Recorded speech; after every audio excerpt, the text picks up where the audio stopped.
Hey, what's up everyone? Welcome to 90 Day Fiancé latest news. That morning, the wind was quiet. Outside a small apartment in the middle of an unknown American suburb, the world was waking up to the normal sounds of traffic in the distance, birds tweeting, and the low buzz of morning talk shows coming through broken windows. But Michael Ilesanmi was frozen inside. His phone buzzed in his hand. The screen lit up. Notifications were coming in like waves smashing against a beach that had been empty for a long time. Instagram. Talks about. Tags. Notes.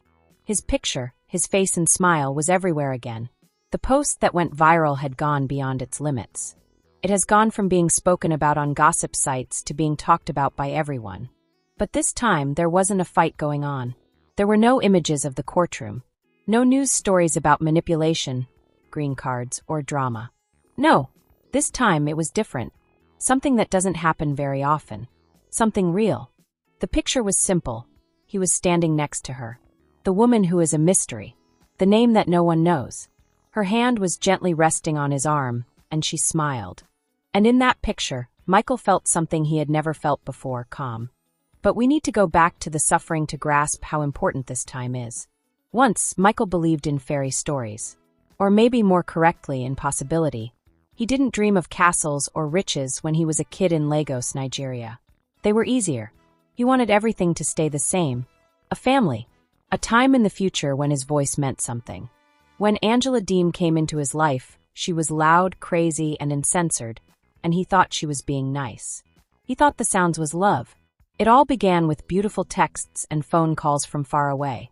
Angela's harsh way of speaking made her seem weak, which interested him. He liked how strong and sure of herself she was. She made him feel like he was important, wanted. When TLC introduced cameras into their lives, it felt like fate. But dreams have dark sides. The world saw entertainment. Michael's life was a steady unraveling. The yelling, the fights in public, how she would yell at him in airports, accuse him in restaurants, and make him feel bad in front of family and crew. Angela's love had conditions that were unstated and merciless. Michael made an effort. Oh, he gave it a shot. He nodded when he wanted to say something. He grinned when he wanted to cry. He stayed even though everything in his body begged him to run. Because he had promised. Because he thought love meant staying strong. But being able to last is not the same as being happy. And with time, the light in his eyes faded. He was no longer the man he used to be. He stopped dancing behind the scenes. He quit singing. The Yoruba tunes he used to sing while he cooked stopped. And in that quiet, something broke. The last punch wasn't very dramatic. No tossing plates. No one can leave the set. No last I'm done. It was a Tuesday. They had fought about trust again. About women that follow him on Instagram. About whether or not he was using her. This time the words didn't hurt. They just went away.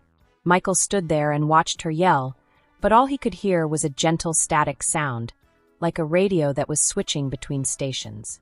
He understood that he was no longer angry. He didn't feel scared. He didn't even get wounded. He was just exhausted. And maybe that was the most obvious clue of all. Next came quiet. Not just on social media, but all over. Michael left without saying a word. He didn't tell the press. He didn't call TLC. He didn't publish a memoir or do any podcasts. He just vanished. He rented a tiny space. Did some odd jobs. Got back in touch with his roots. He started going to a local church where no one knew about his history. He felt better when he was alone. There were days when he wanted to go back to explain, defend, and take back the story. But something stopped him. It might have been wisdom. It could have been the pain of his past mistakes. Or maybe it was her. At first, she came into his life like a soft wind. They ran into each other at a bookstore. He was looking through cookbooks to attempt to remember how to appreciate food again. She was in the poetry department, humming softly to herself. She had dropped a book by his feet by mistake. They looked at each other. Not really dramatic. Not like a movie. Hold on a second. But sometimes the most magical things happen in the shortest moments. Nobody knows her name. She has never tried to become famous. But the way she looked at him was what counted. She didn't notice Michael from 90 Day Fiancé. She saw Michael. A man. With laughter hidden under quiet. With stories written on his hands. He wasn't proud of his history, but he still hoped for a better future. They had a conversation. Not about TV. Not about Angela. They chatted about music. About moving. About how mangoes tasted when I was in Nigeria. What home means when you've been a guest everywhere. Michael laughed too. A hearty, honest chuckle. For the first time in a long time. Michael felt like she heard him as she sat there quietly. It was the way she would tilt her head gently when he spoke, never criticizing or interrupting, and the gaps between her statements. She didn't ask him questions that he wasn't ready to answer. She didn't fill the silence with nervous talk or pity mixed with curiosity. She was just there next to him, calm and present. In a society where he had to continuously establish his worth, his devotion, his goals, and who he was, her simple presence was revolutionary. Lena was her name. Not the whole name yet. That happened later. For weeks she was just Lena. No last name. No tags. Just Lena, with the chipped green coffee cup she always took to the bookstore's reading room and the notebooks full of scribbled poems. They didn't plan to meet. Not at first. Every Thursday she came. He started to do the same thing. They first shared chairs, then paragraphs, and finally coffee orders. They would sit for an hour without saying anything at times. Lena would write and Michael would read. Some days they would walk, with no goal in mind, just vast stretches of sidewalk covered in stories and laughing. He told me one day that he used to love to sing. She wanted to know why he stopped. He wasn't able to answer her then, but she didn't push. Instead, she gave him a page from her journal. A poem with no title, yet with sentences that hurt like, "The voice you buried is still yours. It lurks under the scars. Not every echo is empty. Some are just bashful." Michael hummed again that night, for the first time in years. The song was gentle. Not done yet, but it was his. Months moved into weeks. The seasons changed. Michael went with them, too. He began to smile more. Not the fake smiles for the cameras or the forced looks for public appearances, but the true ones. The ones that pulled at the corners of the lips without warning, without fear. He told Lena things about Nigeria. About how his mother's kitchen smelled. About the palm trees that line the street where he used to play football without shoes. About how painful it is to betray someone, not a partner, but yourself, by staying quiet for too long. She informed him about the ghosts that haunted her. A broken promise to marry. A dad who departed and never came back. Years spent striving to be easy for other people. Easier to love, easier to carry, and easier to leave. They both felt ashamed. Sadness. Hope. And without even knowing it, they started to get well. But the past is still alive. It doesn't die if you stop feeding it. It waits. And one morning it knocked on Michael's door, but not with words. Instead, it sent him notifications. They had been found by the gossip page. Someone in the corner took that picture of Michael and Lena laughing in the bookstore, with Michael's hand brushing against Lena's. A fan? Someone walking by? He never knew. He just knew that his phone had gone off by the time he woke up that morning. New couple alert. Michael and a mysterious woman, Angela's ex, finally moves on. Who is this woman and where has she been? A lot of likes. Remarks. Ideas. Hate. Thank you. Funny pictures. Sadness. It was a storm on the internet. Michael was in the middle, holding Lena's hand. She wasn't scared. He informed her, getting ready for her to freak out, and she just said, "Let them talk." But Michael wasn't scared for himself.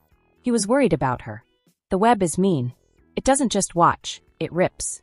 Especially when love is brave enough to change and develop in places where it was never anticipated to. He had seen it before. The fans who thought he was a fraud. Those who thought he married for a visa. The ones who looked at every move he made as a plan instead of a way to stay alive. He didn't want Lena to be in the middle of that. But she stayed. She didn't get rid of her Instagram. She didn't go for a run. She didn't tell him to forget about the past. She just said, "I see you. I'm still here." Angela came next. Of course, she did something. There was a movie. A wobbly and emotional live feed. Angela was crying and cursing to Michael from her home in Georgia, calling him a traitor, a liar, and a user. She wanted everyone to respect her. She said Lena stole something. She told everyone not to believe his innocent face. Michael didn't say anything. He couldn't. He viewed the movie by himself in the modest apartment he now shared with Lena.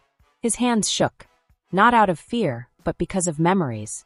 He realized that Angela's voice still resonated inside him like a warning siren, even now, after everything. Lena sat next to him without saying a word. Michael turned to her when the video was over.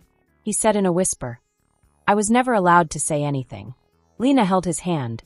"Then say something now." And he did. Not on Instagram. Not during interviews. Not in extended Twitter conversations. But in his own area. His own time. He told her everything. Every bout. Every threat. He grinned on film the whole time, but inside he was falling apart. He told her about the stress of getting a visa, the producer calls late at night, the feeling of being alone. He cried, not because of embarrassment, but because the weight had finally come off. Lena didn't say, "I'm sorry." She didn't say, "That's awful." She just said, "I believe you." And that was all it took. The internet still wanted more, though. They demanded proof of payment. Timelines. Proof. They wanted to know if he had cheated, if the marriage was ever real, if Lena was expecting. It turned into noise. Noise that never ends and makes no sense. Michael, on the other hand, had changed. He didn't feel like he had to answer every claim anymore. He no longer felt the need to justify himself to people who didn't really know him. He had Lena. He got better. He was at peace. And that was more than he had in a long time. The following picture came next. This one didn't get out. It was put up by Michael himself. A picture of him and Lena going down a lane surrounded with trees, with leaves falling around them like confetti. His hand was in hers. There is no caption, just a heart. And for the first time, the internet got softer. The remarks changed. "I've never seen him so happy. Let this grow into whatever it is. She looks like peace. Everyone should be able to heal." Some people from the 90-day universe even joined in. A producer sent him a direct message that said, "Proud of you, man. You found your time." And maybe the most startling thing of all was a message from an old co-star. "You're more than a storyline now. Don't forget that." Michael no longer wanted to be famous. But he didn't conceal either. He went back to the bookstore every Thursday. Lena kept writing in her notebook. Michael still hummed tunes. They made a modest YouTube channel for travel and food, not for gossip or secrets. They named it Healing Bites. Just them going places, trying different foods, and giggling at recipes. People listened, not because of the drama, but only because of light. Michael Ilesanmi had done the impossible in a world that was so used to chaos. He had made it through. And not only did they survive, they thrived. He wasn't Angela's ex anymore. Not the Nigerian guy from that show anymore. Not a name that gets caught up in scandalous algorithms anymore. Michael was him. A person. A partner. A person who lived through it. What about Lena? She stayed calm for him. His seeing glass.